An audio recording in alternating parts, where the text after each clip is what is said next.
কেমন আছেন সবাই? আশা করি আপনারা সকলেই ভালো আছেন। সলভ লাইফস্টাইল ব্লগে সবাইকে স্বাগত জানাই। সকাল এখন 9টা বাজে। আজকে জলখাবারে সিঞ্চনের বাবা নিয়ে এসেছে ইডলি আর ধোসা। সিঞ্চন কিন্তু ইডলি ধোসা খেতে খুব একটা পছন্দ করে না। আমরা দুজনেই একটু ইডলি ধোসা পছন্দ করি।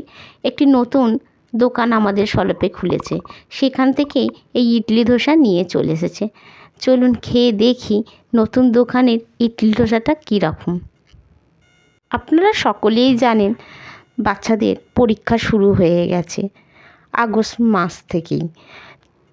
সরকারি বেসরকারি প্রত্যেক স্কুলেই এখন পরীক্ষা শুরু হচ্ছে।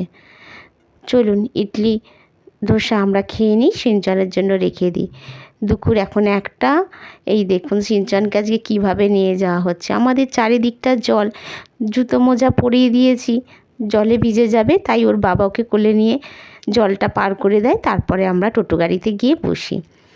আরও 2-3জন বন্ধু রয়েছে ওর, আবির আর অঙ্কুশ, এরাও যাবে আজকে পরীক্ষা দিতে। প্রতিদিনই আমাদের টোটো করে এরা স্কুলে যায়। সোম মঙ্গল বুধ এই 3 দিন সময় হাতে না নিয়ে বেরোলে বোধহয় কোনো গন্তব্যস্থলে পৌঁছাতে পারা যায় না।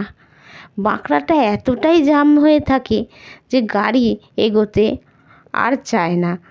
চারিদিকটা দেখুন গাড়ি ভর্তি হয়ে গেছে।